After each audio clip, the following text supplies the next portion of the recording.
प्यारे बच्चों, आज हम कक्षा 7 की गणित में अध्याय 8 राशियों की तुलना की प्रश्नावली 8.3 को इस वीडियो में हल करेंगे। बच्चों, इससे पहले हम 8.1 और 8.2 हल कर चुके हैं। तो देखिए प्रश्न संख्या 1, क्रय विक्रय के निम्न सौदों में हानि तथा लाभ ज्ञात कीजिए। प्रत्येक दशा में प्रतिशत हानि या प्रतिशत लाभ भी ज्ञात कीजिए। तो बच्चों प्रश्न आपके सामने है। इसमें हमें 4 भाग दिए हैं, यानी 4 प्रश्न हमको दिए गए हैं। पहले प्रश्न में दिया है बगीचे में काम करने वाली कैंची, वो काम आने वाली कैंची रुपये 250 में खरीदी गई तथा रुपये 350 में बेची गई। तो इसमें हमको लाभ हुआ या हानि हुई ये देखना है, और उसका प्रतिशत लाभ अथवा हानि भी हमको देखना है। ठीक है, तो शुरू करते हैं। देखिए पार्ट ए में हमें क्या दिया गया है, क्वेश्चन नंबर 1, उसका पार्ट ए। कैंची जो काम आती है बगीचे में उसको खरीदा गया कितने में, 250 रुपये में। तो यहाँ पर हम लिखेंगे कैंची का क्रय मूल्य बराबर 250 रुपये, और उसे बेचा कितने में बेचा गया, विक्रय मूल्य है इसका 325 रुपये, 325 रुपये। ठीक है, तो बच्चों देखते हैं हम यहाँ पर क्या कि क्रय मूल्य 250 है और विक्रय मूल्य 325 है। तो सबसे पहले तो हम क्या करें, इसमें विक्रय मूल्य बड़ा है किससे, क्रय मूल्य से, क्रय मूल्य से बड़ा है। अतः इस सौदे में क्या होगा, हमको इस सौदे में लाभ होगा। पहली चीज़ ये आपने देख लिया। अब लाभ होगा तो हम यहाँ पर क्या करेंगे, लाभ का सूत्र लिखेंगे। लाभ बराबर विक्रय मूल्य माइनस क्रय मूल्य। विक्रय मूल्य क्या है 325, क्रय मूल्य कितना है 250। कितने रुपये का लाभ हुआ, 75 रुपये का हमको लाभ हो गया। ठीक है, तो ये तो हुआ हमारा लाभ। अब प्रतिशत लाभ देखेंगे। तो देखिए प्रतिशत लाभ बराबर लाभ बटे क्रय मूल्य और गुणा में 100। लाभ कितना हुआ 75 रुपये, क्रय मूल्य क्या है 250 रुपये, और गुणा किया 100 से। 0 से 0 काट दिया, 25 एकम 25, 25 दिया 75, और 10 को 3 से गुणा किया तो 30% लाभ। ठीक है, ये आपका पहला ए भाग हो गया।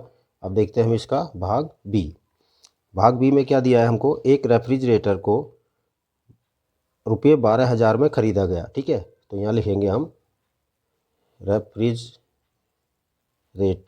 का क्रय मूल्य बराबर क्या है, रुपये 12,000। ठीक है, और 13,500 में उसे बेचा गया। तो विक्रय मूल्य क्या हो गया, विक्रय मूल्य बराबर 13,500 रुपये।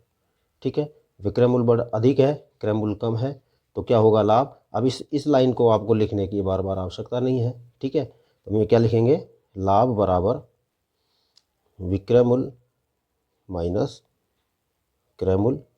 विक्रय मूल्य क्या है 13,500 और माइनस 12,000 बराबर कितना लाभ हुआ 1,500 रुपये का। ठीक है, ये हमको क्या हो गया, इसमें लाभ हो गया। अब प्रतिशत लाभ निकालेंगे इसका। प्रतिशत लाभ बराबर क्या है, लाभ बटे क्रय मूल्य और गुणा में 100। लाभ कितना हुआ 1,500 रुपये का, क्रय मूल्य क्या था 12,000, और 100 से गुणा किया। 2 जीरो से 2 जीरो हमने काट दी, 1 जीरो से इसकी 1 जीरो काट दी, और 12 से हम इसको काटेंगे तो ये हो जाएगा 12 एकम 12 बचे 3, और 12 दूनी 24, 12.5%। ठीक है, यह आपका इसमें लाभ आएगा। ये दूसरा हो गया। अब हम देखते हैं इसका पार्ट सी। पार्ट सी में दिया है एक अलमारी रुपये 2,500 में खरीदी गई और 3,000 में बेची गई। तो इसमें लाभ अथवा हानि क्या होगा। तो देखिए सी, अलमारी का क्रय मूल्य लिखेंगे पहले, कितना है, अलमारी का क्रय मूल्य हो गया हमारे पास 2,500 रुपये, और विक्रय मूल्य क्या हो गया, विक्रय मूल्य है इसका 3,000 रुपये। ठीक है, ये 3,000 रुपये विक्रय मूल्य हो गया। तो विक्रय मूल्य अधिक है किससे? क्रय मूल्य से। तो क्या होगा? लाभ। तो हम लिखेंगे यहाँ पर लाभ बराबर विक्रय मूल्य माइनस क्रय मूल्य। विक्रय मूल्य क्या है? 3,000 और क्रय मूल्य क्या है? 2,500 बराबर 500 रुपये का लाभ हो गया। ठीक है, प्रतिशत लाभ निकालेंगे। प्रतिशत लाभ के लिए लाभ कितना है? चलो सूत्र लिख लेता हूँ पूरा। लाभ बटे क्रय मूल्य इंटू 100। ठीक है, 500 बटे क्रय मूल्य क्या था? 2,500 और गुणा में 100। 2 जीरो से 2 जीरो काट दी। 25 दूनी 50, 1 जीरो 20% लाभ। ठीक है, ये आपका इसका उत्तर हो गया। ठीक है, इसमें आपको हर एक प्रश्न में 2-2 उत्तर लिखने हैं। जैसे पहला हमारा ये था 75 रुपये लाभ और 30% लाभ, 1,500 रुपये लाभ और 12.5% लाभ, 500 रुपये लाभ और 20% लाभ। अब देखते हैं इसका भाग डी। भाग डी में क्या दिया है बच्चों? एक स्कर्ट है, वो 250 रुपये में खरीद कर 150 रुपये में बेची गई। तो देखिए स्कर्ट का क्रय मूल्य बराबर 250 रुपये और विक्रय मूल्य क्या हो गया? विक्रय मूल्य हो गया है इसका दिया है हमको कितना? 150 रुपये। 150 रुपये। अब यहाँ देखिए विक्रय मूल्य कम है और क्रय मूल्य अधिक है, तो क्या होगा? क्रय मूल्य अधिक है किससे? विक्रय मूल्य से। अतः इस सौदे में क्या होगा? इस सौदे में हानि होगी। क्या होगी? हानि। ये आपको हानि होगी ये लिखनी है। ठीक है, अब देखिए हानि बराबर, ये बड़ा है ना तो बड़े को पहले लिखेंगे। हानि बराबर क्रय मूल्य माइनस विक्रय मूल्य। क्रय मूल्य क्या है? 250, विक्रय मूल्य क्या है? 150। घटाया तो क्या बचा हमारे पास? 100 रुपये, यानी 100 रुपये की हानि हो गई। अब हम यहाँ क्या लिखेंगे आगे? प्रतिशत हानि। प्रतिशत हानि बराबर हानि बटे क्रय मूल्य इंटू 100। हानि कितनी हुई हमको? 100 रुपये। क्रय मूल्य क्या था? 250 और गुणा में 100। 1 जीरो से 1 जीरो कट किया। 25 चौका 100। ठीक है, और 4 को 10 से गुणा किया तो 40% हानि। अब इन सभी के उत्तर आपको किस तरह से लिखना होगा बच्चों, ये आप देख लें एक बार। जैसे लाभ है तो लाभ लिखेंगे, जैसे यहाँ लिख देता हूँ मैं इसमें। अतः हानि 100 रुपये। कितनी हुई हानि? 100 रुपये हुई। और प्रतिशत हानि, और प्रतिशत हानि बराबर 40%। ऐसे आपको सभी के उत्तरों में ऐसे नीचे एक लाइन लिखनी है। जैसे शुरू वाले में आपको क्या लिखना है? लाभ 75 रुपये और प्रतिशत लाभ 30%। दूसरे में लाभ 1,500 रुपये और प्रतिशत लाभ 12.5%। सी में लिखना है आपको लाभ 500 रुपये और प्रतिशत लाभ 20%। यहाँ हानि हुई थी इसलिए हानि 100 रुपये और प्रतिशत हानि 40 रुपये। ठीक है, इस तरह हमको ये लाइनें यहाँ पर सामने लिखनी है। ये हुआ आपका पहला प्रश्न। अब देखिए प्रश्न संख्या 2 में हमें दिया है बच्चों, दिए गए प्रत्येक अनुपात के दोनों पदों को प्रतिशत में बदलिए। यहाँ हमें 4 भाग दिए हैं। ए भाग में दिया है 3:1, बी भाग में दिया है 2:3:5 और सी में दिया है 1:4 और डी में दिया है 1:2:5। तो बच्चों प्रश्न संख्या 2, कौन सा प्रश्न करेंगे हम? 2। और प्रत्येक अनुपात को किस में बदलना है? हमको प्रतिशत में बदलना है। तो ए भाग में हमें दिया गया है 3:1। ठीक है, सबसे पहले हम क्या करते हैं? इन अनुपातों का योगफल करेंगे। तो देखिए अनुपातों का योग बराबर हो गया 3 + 1 बराबर 4, यानी 4 में से 3 और 4 में से 1। तो अब ये क्या हो गया हमारा? इसको सबसे पहले हम भिन्न में बदलेंगे। किस में बदलेंगे? भिन्न के रूप में। क्योंकि कोई 4 भागों की आकृति है, इस प्रकार से समझ लीजिए आप। जैसे आप वृत्ताकार भागों में इस तरह से इस एक आकृति को 4 भागों में बांटा गया है। तो 3 भाग तो ऐसे हैं जो छायांकित हैं और 1 भाग ऐसा है जो बिना छायांकित है। ठीक है, यानी 3/4, यानी 4 में से 3 और 4 में से 1, इस तरह से है। तो इसे हम जब भिन्न के रूप में लिखते हैं तो 3/4 प्लस 1/4 लिखते हैं ना, तो यही हम यहाँ पर करेंगे। तो देखिए, अतः भिन्न के रूप में अनुपात क्या हो गया, 4 में से 3 यानी 3/4 अनुपात 1 में 4 में से 1 यानी 1/4, ये हो गया। अब इन भिन्नों को हमें किस में बदलना है, प्रतिशत में बदलना है। तो बच्चों पहले बताया था आपको, प्रतिशत में जब बदलना हो तो हम क्या करते हैं, 100 से गुणा करते हैं। ठीक है, तो प्रतिशत के रूप में अनुपात कर देते हैं। अब देखिए, प्रतिशत के रूप में अनुपात बराबर क्या आएगा, 3/4 गुणा 100, प्रतिशत लगाना है तो 100 से गुणा करेंगे और अनुपात लगाएंगे, बीच में अनुपात है 1/4 गुणा 100। 4 से 1 कट गया 25 बार, 25 दिया 75% अनुपात 4 से 1 कट गया 25 बार, 25 से कम 25%। तो हमारा यहाँ उत्तर क्या बनेगा, ये प्रतिशत के रूप में अनुपात, या लिख देंगे हम प्रतिशत के रूप में अनुपात बराबर, ये आपका आंसर हो गया। ठीक है, ये भाग हो गया। अब देखते हैं भाग बी। भाग बी में हमें दिया है 2:3:5। ठीक है, ये दिया गया है। सबसे पहले हम करते हैं अनुपातों का योग बराबर 2 + 3 + 5 बराबर 10। कितना हो गया, 10 हो गया। यानी 10 में से 2, 10 में से 3 और 10 में से 5। अब हम यहाँ क्या लिखेंगे, भिन्न के रूप में अनुपात, यानी इनको हम भिन्न बना देते हैं अनुपातों को।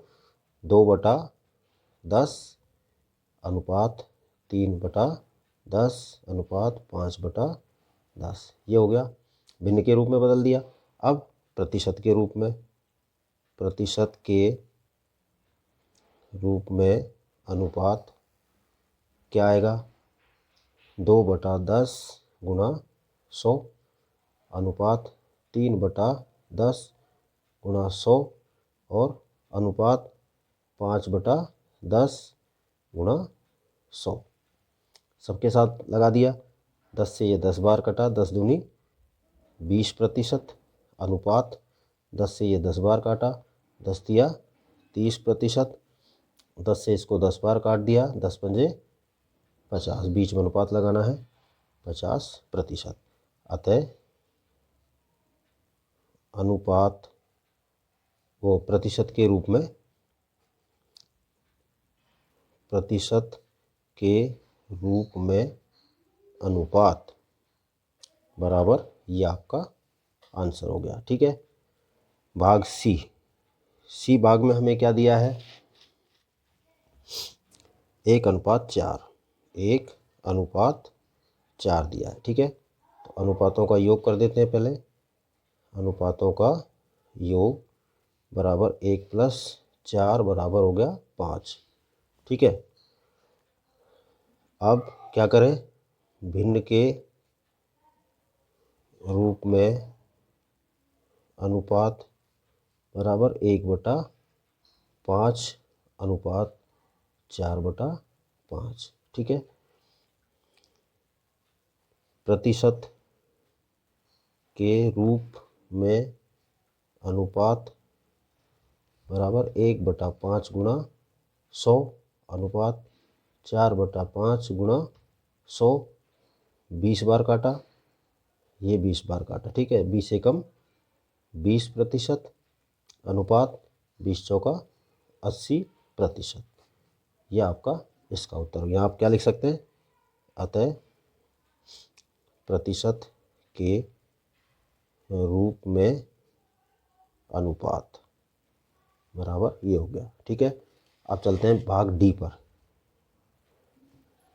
डी में हमें दिया है 1:2:5, ये दिया गया है। तो सबसे पहले करें हम अनुपातों का योग, अनुपातों का योग बराबर 1 + 2 + 5 बराबर हो गया 8। ठीक है। अब भिन्न के रूप में अनुपात बराबर 1/8 अनुपात 2/8 अनुपात 5/8। ठीक है, हो गया। प्रतिशत के रूप में अनुपात क्या होगा?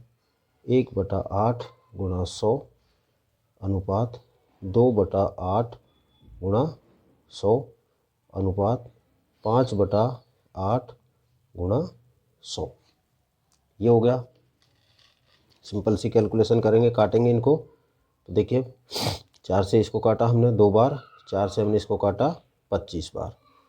अब 25/2, 25/2 का मतलब है 12.5%। ठीक है, अनुपात 2 से इसे काटा हमने 4 बार, 4 से हमने 100 को काटा 25 बार, क्या बचा? 25%। ठीक है, अनुपात लगाएंगे। इन्हें काटा हमने, ये 4 से कट गया आपका 25 बार और ये 4 से कट गया 2 बार। 25 पंजे 125 और 125 में हम देंगे 2 का भाग। तो देखिए 125/2, 2 छिक्की 12, 2 दूनी 4, 2 पंजे 10, 62.5%। क्या आएगा? 62.5%। ठीक है, इस तरह ये तीनों अनुपात प्रतिशत के रूप में हो गया। अब हम क्या लिखेंगे? अतः प्रतिशत के रूप में अनुपात बराबर 1, 2, 3। ये आपका उत्तर हो गया। ठीक है बच्चों, इस प्रकार हमारा प्रश्न संख्या 2 यहाँ कंप्लीट हुआ। अब देखते हैं प्रश्न संख्या 3। प्रश्न 3 में दिया है हमको बच्चों, एक नगर की जनसंख्या 25,000 से घटकर 24,500 रह गई, घटने का प्रतिशत ज्ञात कीजिए। देखिए नगर की जनसंख्या कितनी दी गई है हमको? 25,000 से घटकर 24,500 रह गई। तो यहाँ क्या लिखें हम? पूर्व में नगर की जनसंख्या कितनी है? 25,000। ठीक है, घटकर रह गई बराबर 24,500। 24,500 रह गई, तो जनसंख्या में कमी कितनी हुई ये लिखेंगे। जनसंख्या में कमी बराबर 25,000 माइनस 24,500 बराबर 500 व्यक्ति। 500 व्यक्तियों की कमी हो गई। ठीक है, अब प्रतिशत जनसंख्या निकालेंगे, यानी जनसंख्या में प्रतिशत कमी। तो देखिए जनसंख्या में प्रतिशत कमी, जो कमी हुई है उसे जनसंख्या में कमी बटे मूल जनसंख्या जो शुरू में थी, मूल जनसंख्या, और गुणा कर देंगे 100 से। तो देखिए जनसंख्या में कमी कितनी हुई? 500। मूल जनसंख्या क्या थी? 25,000 और गुणा कर दिया 100 से। 2 जीरो से 2 जीरो कट कर दी। ठीक है, और इधर देखिए 1 जीरो से 1 जीरो काट दिया। 25 से कम 25 और 25 दूनी 50, 2 आया। तो क्या बचा ऑल ओवर हमारे पास? 2% बचा। तो 2% की कमी हुई है। ठीक है, तो हम ये क्या लिख दें उत्तर में? अतः जनसंख्या कितनी घट गई? 2% घट गई। ये आपका उत्तर हो गया। प्रश्न संख्या 3 कंप्लीट। देखते हैं प्रश्न संख्या 4। प्रश्न संख्या 4 में दिया है, अरुण ने एक कार 3,50,000 रुपये में खरीदी। अगले वर्ष उसका मूल्य बढ़कर 3,70,000 रुपये हो गया। कार के मूल्य की प्रतिशत वृद्धि ज्ञात कीजिए। ठीक है, तो बच्चों क्या लिखेंगे? कार का क्रय मूल्य लिखेंगे पहले हम। क्रय मूल्य कितना है? 3,50,000 रुपये। ठीक है, अगले वर्ष में क्या हुआ? कार में वृद्धि हो गई, उसकी कीमत मूल्य में वृद्धि होकर वो कितने की हो गई? तो देखिए वृद्धि के बाद, वृद्धि के उपरांत मूल्य क्या हुआ, 3,70,000 रुपये। ठीक है, तो मूल्य में वृद्धि कितनी हुई, यहाँ लिखेंगे कार के मूल्य में वृद्धि बराबर 3,70,000 माइनस 3,50,000 यानी कि 20,000 रुपये हो गई वृद्धि। अब ये वृद्धि किस पर हुई है, क्रय मूल्य पर हुई है। तो प्रतिशत वृद्धि निकालेंगे, प्रतिशत वृद्धि बराबर मूल्य में वृद्धि बटे क्रय मूल्य, यानी 20,000 बटा क्या, क्रय मूल्य कितना है 3,50,000 और गुणा करेंगे 100 से, 1 2 2। ठीक है, 2 इसकी काट दी, नीचे बचा 35, ऊपर बचा 200। इसे भी काट लेते हैं 5 से 7 बार, 5 से ये कितनी बार कट जाएगा, 40 बार, यानी कि 40/7, 40/7, 7 का भाग देंगे, 7 5 35, 5 बचे, 5/7%। ये आपका चौथे प्रश्न का उत्तर हो गया। 5 सही 5/7% वृद्धि हुई है उसके मूल्य में। ठीक है, प्रश्न संख्या 5 में दिया है, मैंने एक टीवी ₹10,000 रुपये में खरीद कर 20% लाभ पर बेच दिया, मुझे बेचने पर कितना धन प्राप्त हुआ। तो देखिए टीवी का क्रय मूल्य क्या है, खरीदा गया 10,000 में, यहाँ लिखेंगे टीवी का क्रय मूल्य बराबर है 10,000 रुपये और 20% लाभ पर बेचा गया, तो लाभ कितना हुआ, लाभ बराबर है 20%, 20% है, माना क्रय मूल्य बराबर 100 रुपया है, यानी 100 रुपये में खरीदी थी, तो 20 रुपये लाभ लेंगे तो कितना हो जाएगा, विक्रय मूल्य हो जाएगा हमारा। विक्रय मूल्य में लाभ जब होता है तो जुड़ता है और हानि होती है तो घटता है। ठीक है, ये हो गया आपका 120 रुपये।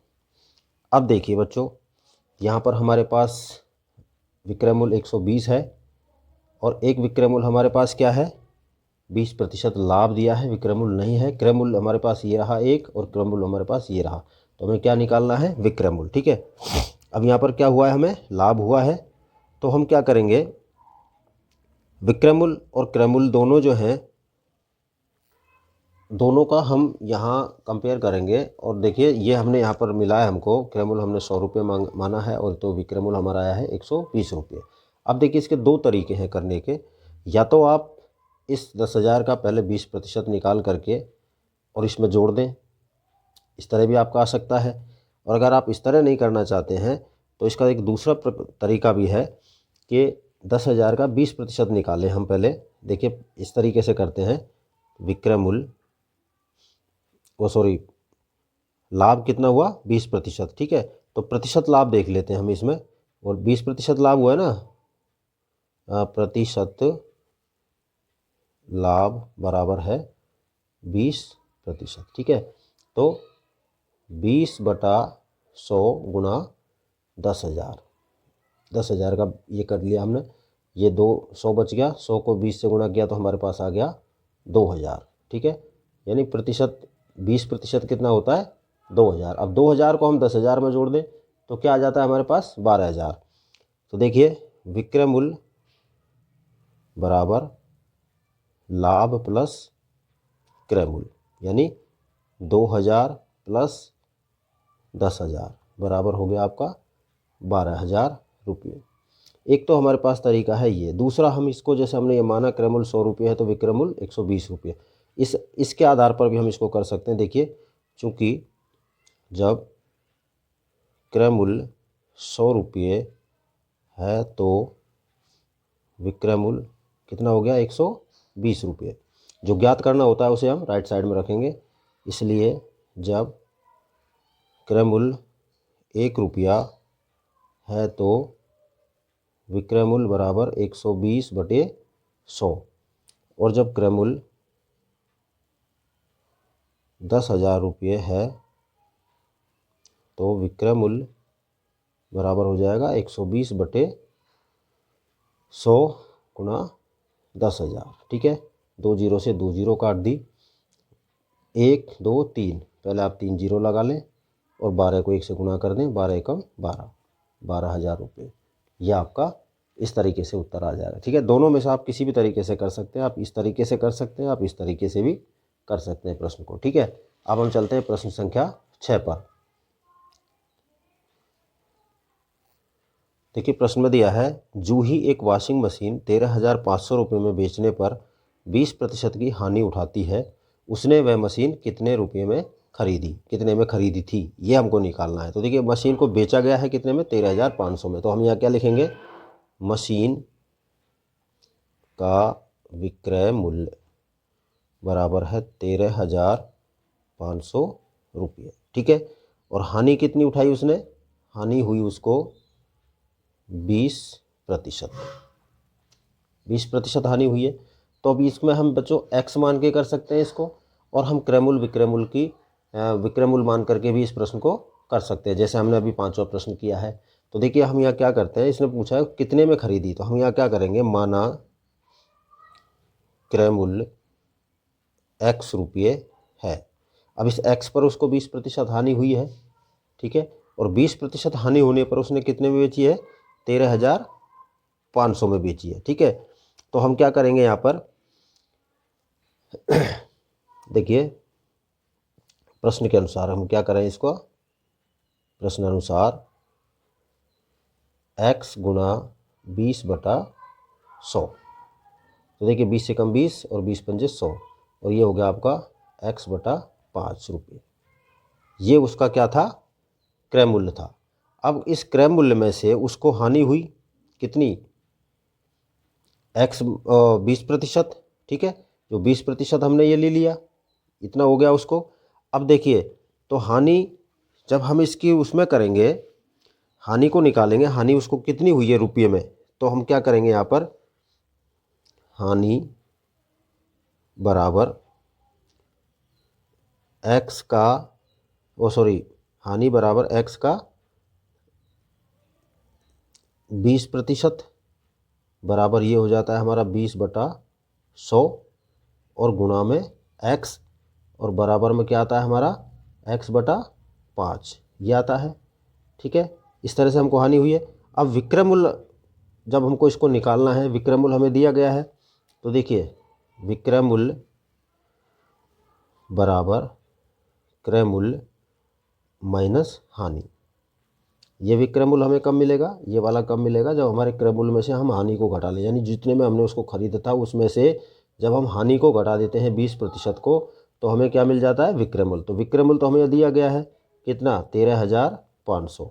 क्रय मूल्य क्या है, माना है हमने x, और हानि क्या हुई, x बटा 5, ये हमको हानि हुई है इसमें। ठीक है, अब देखिए, अब इसकी आगे कैलकुलेशन जब हम करेंगे तो ये हो जाएगा बच्चों हमारा, x तो इधर ले लेंगे हम।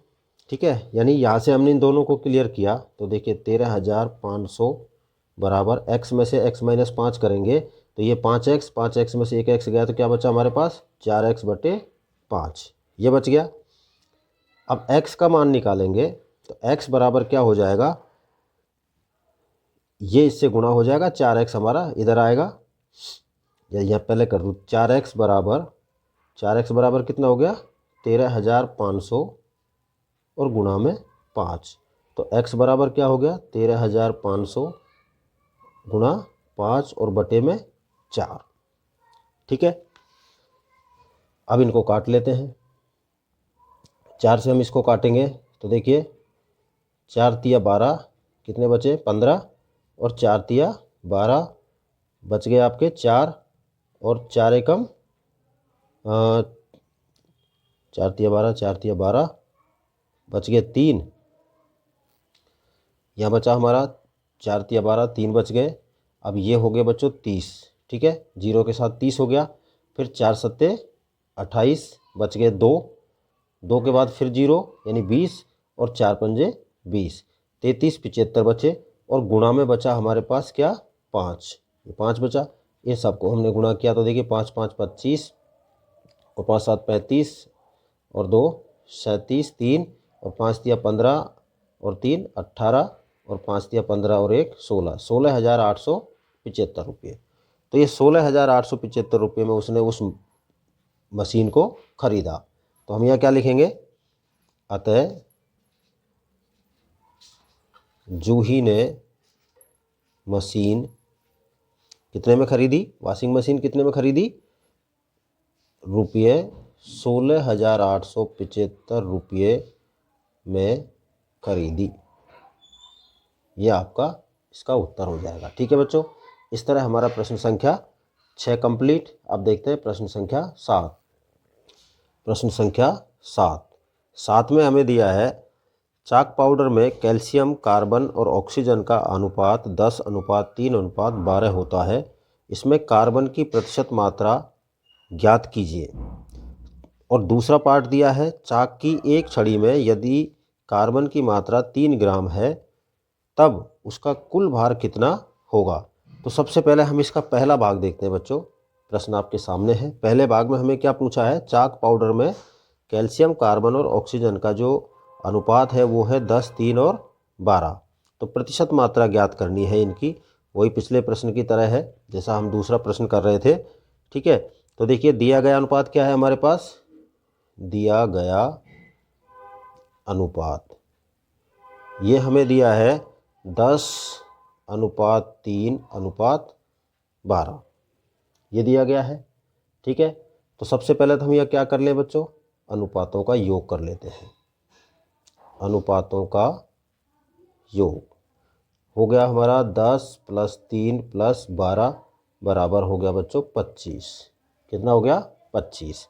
अब भिन्न के रूप में लिखेंगे इसको उसी तरीके से, या उसके तरीके से नहीं लिखते हैं तो केवल इसमें किसका पूछा गया है हमें, कार्बन की प्रतिशत मात्रा ज्ञात कीजिए, केवल कार्बन की। तो देखिए कार्बन, जो कार्बन है उस कार्बन का भाग क्या है, 3।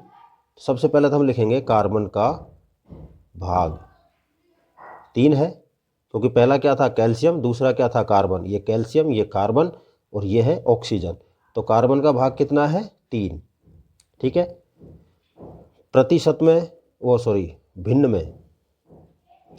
भिन्न में कार्बन का भाग 3/25, यानी 25 में से कितना था, 3, तो 3/25 हो गया। ठीक है, और प्रतिशत के रूप में कार्बन का भाग क्या कर दें, 3/25 और गुणा कर देते हैं 100 से। 25 से हमने 100 को काट दिया 4 बार और 4 दिया 12%। ठीक है, यानी कि ये जो चाक पाउडर में कैल्शियम, कार्बन और ऑक्सीजन का जो अनुपात है उसमें 25%, कितना, 12%। 12% क्या है, कार्बन की मात्रा है। तो हम यहाँ क्या लिखेंगे, चाक पाउडर में कार्बन की प्रतिशत मात्रा, कार्बन की प्रतिशत मात्रा बराबर 12% है। यह आपका उत्तर हो गया पहला भाग। अब देखते हैं इसका दूसरा भाग। सेकंड पार्ट में दिया है बच्चों हमको, देखिए सेकंड पार्ट इसका क्या पूछा था हमसे। इसमें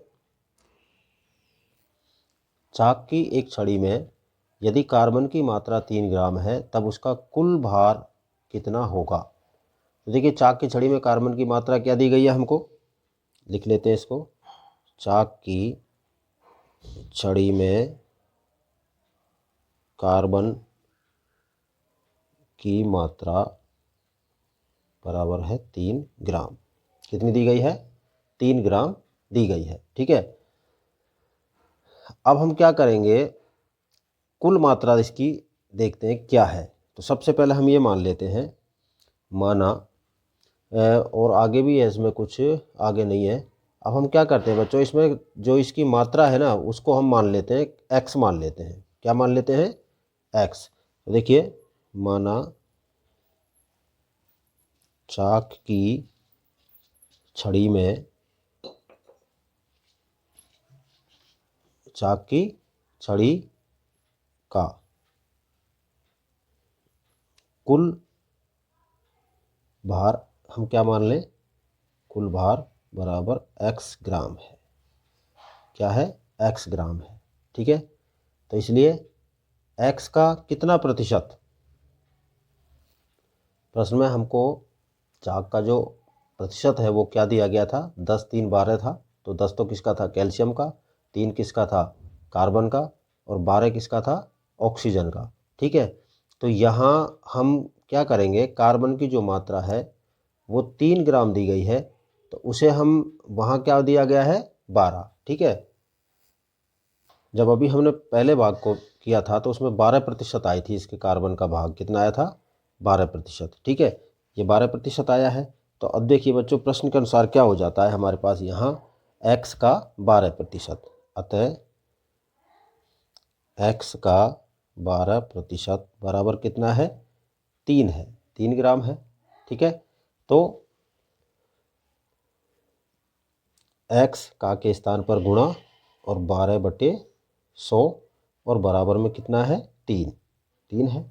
ठीक है, अब देखिए 12 से हमने इसको आगे अभी यहाँ नहीं काटेंगे, आगे करेंगे। तो x बराबर क्या हो जाएगा, 3 गुणा 100/12, 3 एकम 3 और 3 चौका 12 और 4 से 100 को काट दिया, कितनी बार, 25 बार। तो x का मान क्या आया, 25 ग्राम। और ये 25 ग्राम हमने क्या माना था बच्चों, 25 ग्राम हमने माना था किसको, कार्बन का कुल भार। तो कार्बन का कुल भार कितना आ गया हमारा, 25 ग्राम। तो हम यहाँ क्या लिख दें, अतः चाक की छड़ी में, वो चाक की छड़ी का कुल भार बराबर कितना है, 25 ग्राम है। यह आपका उत्तर हो गया। ठीक है, इसके साथ आपका 7वां प्रश्न कंप्लीट। अब हम देखते हैं बच्चों प्रश्न संख्या 8। प्रश्न संख्या 8, प्रश्न में दिया है, अमीना एक पुस्तक रुपये 275 में खरीदकर उसे 15% हानि पर बेचती है। पुस्तक का विक्रय मूल्य ज्ञात कीजिए। पुस्तक का क्रय मूल्य क्या दिया है बच्चों, 275 रुपये। लिखेंगे यहाँ पर, पुस्तक का क्रय मूल्य बराबर 275 रुपये। ठीक है, हानि कितनी होती है, 15%। ठीक है, हानि बराबर 15%। अब क्या करेंगे, हानि को हमें निकालना है, यानी विक्रय मूल्य ज्ञात करना है। जब 15% हानि पर कोई वस्तु बेची गई है तो कितने रुपये में उसे बेचा गया। तो देखिए हानि कब होती है, जब क्रय मूल्य अधिक हो और विक्रय मूल्य कम हो। ठीक है, तो हम यहाँ क्या करेंगे, हानि बराबर क्रय मूल्य का हानि प्रतिशत बराबर में 275 का 15%, और फिर उसके बाद जो मान आएगा उसे उसमें से 275 रुपये में से घटा देंगे। ठीक है, तो हमारी हानि जो है 15% जो दी गई है, हम उसे यहाँ इस सवाल को भी हम 2 प्रकार से कर सकते हैं बच्चों। देखिए क्रय मूल्य हमारा है 275 रुपये। अब 275 रुपये उसको 15% हानि हुई है, तो हम यहाँ क्या करते हैं बच्चों, हानि निकाल लेते हैं। हानि हुई कितने रुपये की, हानि बराबर 275 का कितना, 15/100। ठीक है, काटा हमने इसको, 5 से ये 3 बार कट गया, 5 से ये 20 बार कट गया। ठीक है, फिर हमने इसको काट दिया, 5 से ये 4 बार कटा, और ये 5 से 5, 5, 25 और 5, 25। ठीक है, इतनी बार कट चुका है। अब 55 को गुणा 3 से करेंगे तो 3 पंजे 15, 3 पंजे 15, 1 16 और बटे में आ गया आपका 4। ठीक है, 4 चौका 16 और 4 एकम 4, बच गया 1, और उसके बाद में 0.25 यानी 41 रुपये 25 पैसे की उसको हानि हुई थी। अब विक्रय मूल्य निकालना है। तो देखिए हानि जब होती है और हानि जब होती है तो हम कैसे करते हैं विक्रय मूल्य, विक्रय मूल्य बराबर क्रय मूल्य माइनस हानि। विक्रय मूल्य क्या है, वो क्रय मूल्य क्या है 275 रुपये, हानि कितनी हुई 41.25 रुपये। ठीक है, तो विक्रय मूल्य आ जाएगा। अब विक्रय मूल्य क्या होगा देखिए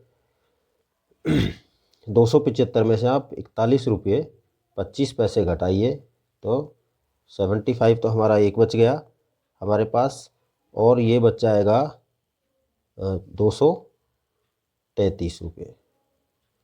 233 रुपये 75 पैसे, ये हमारी ये उसका क्या था, विक्रय मूल्य था। विक्रय मूल्य निकाल रहे हैं ना, तो हम ये क्या लिख सकते हैं, अतः पुस्तक को कितने में बेचा गया, पुस्तक का विक्रय मूल्य बराबर 233 रुपये 75 पैसे है। ठीक है, यह आपका 8वें प्रश्न का उत्तर हो गया। अब देखते हैं प्रश्न 9। प्रश्न 9 में दिया है प्रत्येक दशा में 3 वर्ष बाद कितना मिश्र धन देय होगा। यानी 3 वर्ष के लिए अगर कोई व्यक्ति किसी व्यक्ति से पैसा उधार लेता है तो 3 वर्ष बाद वो उसे अलग अलग दर पर कितने रुपये चुकाएगा, ये दिया है। तो पहले भाग में देखिए ए में हमको क्या दिया गया है, ए में मूलधन दिया है 1200 रुपये, मूलधन बराबर रुपये क्या है 1200, और इसकी दर दी गई है ब्याज की 12%। और बच्चों वार्षिक है ये 12%, कैसी है वार्षिक, यानी वर्ष में ही ब्याज की गणना की जाएगी। और समय दोनों के लिए हमें क्या दिया गया है 3 वर्ष दिया गया है, जैसा प्रश्न में ऊपर लिखा गया है।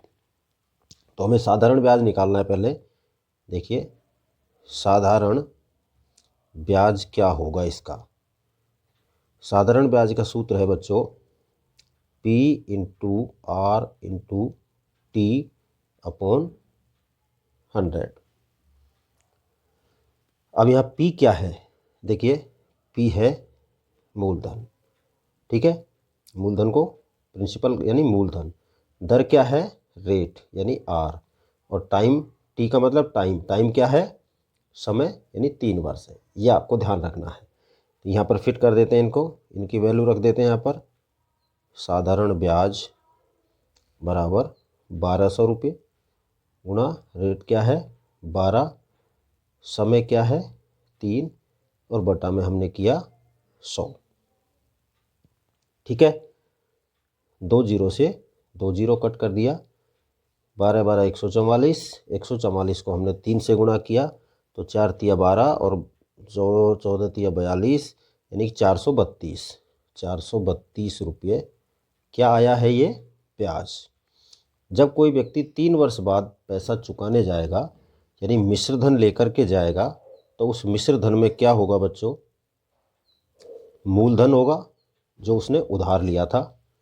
ठीक है, एक तो मूलधन होगा और प्लस में 3 वर्ष का ये ब्याज होगा, ये वो साथ लेकर जाएगा। ठीक है, तो 3 वर्ष बाद वो कितना पैसा चुका के आएगा 1200 रुपये तो जो उसने उधार लिए, और 432 रुपये जो उसका ब्याज हुआ, तो ये हो गया आपका 1632 रुपये, ये उसे चुकाने होंगे। ठीक है, यही आपका इस प्रश्न का उत्तर है। ठीक है, अब देखते हैं इसका भाग बी। भाग बी में है मूलधन ब्रैकेट में P लिख देता हूँ यहीं पर, आपको समझ में आ जाएगा, बराबर क्या है 7500 रुपये, 7500 रुपये हो गया। दर क्या दी गई है यहाँ, दर यानी आपकी रेट क्या दी गई है 5%, और समय वही रहेगा प्रत्येक दशा में जो 3 वर्ष दिया गया है, समय यानी T, ये क्या है 3 वर्ष है। तो इसी की तरह हम करेंगे इसको। सबसे पहले लिखेंगे साधारण ब्याज बराबर P into R into T upon 100। P क्या है 7500 रुपये। आर क्या है 5 और टी क्या है 3, टाइम 3 वर्ष का है और बटे में 100, ये हमने काट दिया। ठीक है, 75 गुणा 5 गुणा 3 यानी 5 दिया 15 और 15 को गुणा किया 75 से। तो देखिए 5 दिया 15, 15 गुणा करेंगे 75 से तो 15 5 75 का 5 हासिल 7 और 15 पंजो, फिर 15 सत्ते 105 और 7, ये हो गया आपका 112, 1125 रुपये। ये क्या आ गया हमारा, इसका आ गया बेटा ब्याज। क्या आएगा ये 1125 रुपये ब्याज आ गया, किसका, साधारण ब्याज। ठीक है, तो यहाँ लिखेंगे हम साधारण ब्याज बराबर 1125 रुपये। अब इसी की तरह इस पैसे को और उसको जैसे वो लेकर गया था, तो यहाँ जब वो 3 वर्ष बाद चुकाने जाएगा तो 7500 को लेकर जाएगा साथ में और 1125 को लेकर जाएगा साथ में। तो मिश्र धन कहते हैं उसको, जब मूलधन और ब्याज होता है मिक्स मिला हुआ होता है उसे कहते हैं मिश्र धन। तो मिश्र धन बराबर मूलधन प्लस ब्याज, ये कितना हो गया 7500 प्लस 1125। तो देखिए ये हो जाएगा हमारा 8625 रुपये। कितना हो गया 8625 रुपये। अतः मिश्र धन बराबर 8625 रुपये होगा। ये आपका 90 का सेकंड का आंसर हो गया। ठीक है बच्चों, ये प्रश्न संख्या 10। प्रश्न संख्या 10 में हमें क्या दिया बच्चों, रुपये 56,000 पर 2 वर्ष पश्चात किस दर से रुपये 280 साधारण ब्याज देय होगा। जो हमें दिया गया है उसे हम यहाँ पर नोट कर लेते हैं। दिया गया है, क्या क्या दिया गया है, मूलधन बराबर दिया है हमको 56,000 रुपये। ठीक है, कितना दिया गया है 56,000 रुपये। और समय क्या दिया गया है, समय दिया है, समय बराबर 2 वर्ष दिया गया है और ब्याज यानी साधारण ब्याज, साधारण ब्याज दिया है हमको 280 रुपये, 280 रुपये ये हमको दिया गया है। तो बच्चों ये सब को तो हमें दे दिया। अब हमें इसमें क्या चीज़ हमें निकालनी है, दर निकालनी है। तो कोई बात नहीं, हम यहाँ पर सूत्र लिखते हैं पहले। साधारण ब्याज बराबर P into R into T बटा 100। देखिए ये तो आपका P हो गया, यह आपका T हो गया और यह आपका SI यानी साधारण ब्याज, सिंपल इंटरेस्ट। तो साधारण ब्याज क्या है 280, यहाँ लिखते हैं हम 280। P क्या है 56,000, R क्या है पता नहीं, और समय क्या है 2 वर्ष, और बटे में क्या है 100। यहाँ तक समझ में आया। अब देखिए 280 के नीचे आपने मान लीजिए 1 लगाया, वज्र गुणा किया 280 गुणा 100। तो यहाँ पर क्या लिखा, R को हमने कर लिया कहाँ, बाहर कर दिया आप। तो देखिए R को हम बाहर ले लेते हैं। R बराबर कितना हो जाएगा 280 गुणा 100, ये दोनों वज्र गुणा हुए और बटे में हमारे पास नीचे क्या आ गया 56,000 और गुणा में 2। ठीक है, 2 जीरो से 2 जीरो काट दी, 1 जीरो से 1 जीरो को काट दिया। 28 से कम 28, 28 दूनी 56। क्या बचा हमारे पास, नीचे ऊपर 1 और नीचे 2 दूनी 4, 1/4 बचा। अब 1/4 का मतलब है 1 में हमें 4 का भाग देना है, तो 0 लगाएंगे, दशमलव लगाएंगे, ये हो गया 10, 4 दूनी 8, क्या बचे 2, फिर 2 10 हो गया, वो 2 बचा, 0 लगाया 20 हो गया और 4 पंजे 20, 0.25%। ठीक है, ये हमारा इसका आंसर हो गया। यानी दर क्या है, यहाँ लिखते हैं आप, ब्याज की दर बराबर 0.25%। ये उत्तर हो गया। अब देखिए प्रश्न संख्या 11। प्रश्न संख्या 11 में दिया है, मीना ने 9% वार्षिक दर से 1 वर्ष पश्चात ₹45 ब्याज के रूप में दिए। उसने कितना धन उधार लिया था, यानी धन निकालना है। तो जो सवाल में दिया गया है वो हम यहाँ पर लिख लेते हैं। दिया गया है, क्या क्या दिया गया है हमको, सबसे पहले दर देखते हैं। दर यानी आर, ये हमें दी गई है 9% वार्षिक। कैसी दी गई है, वार्षिक। ठीक है। ब्याज क्या दिया गया है, साधारण ब्याज ये दिया है हमको 45 रुपये, और ये इसको कहते हैं SI, सिंपल इंटरेस्ट। ठीक है।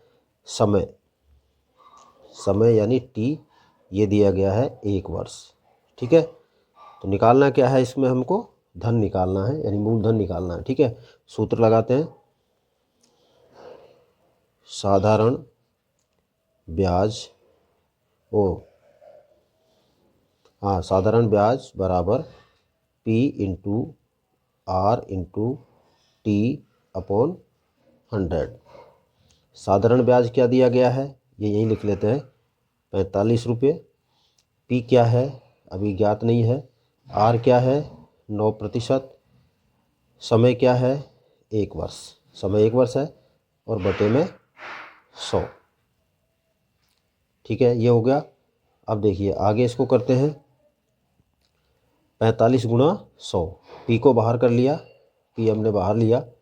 P बराबर यानी मूलधन बराबर क्या आ जाएगा, 45 गुणा 100 बटे में 9 गुणा 1। 9 गुणा 1, 9 कम 9, 9 पंजे 45। 100 को 5 से गुणा किया तो क्या आया, 500। यानी P बराबर क्या है, 500। और P क्या होता है, मूलधन। मूलधन P बराबर 500 रुपये है। तो क्या लिख सकते हैं, अतः मीना ने 500 रुपये उधार लिया था। यह आपका उत्तर हो गया। ठीक है बच्चों, और इसी प्रश्न के साथ हमारी ये प्रश्नावली यहाँ पर 8.3 समाप्त होती है। Thank you.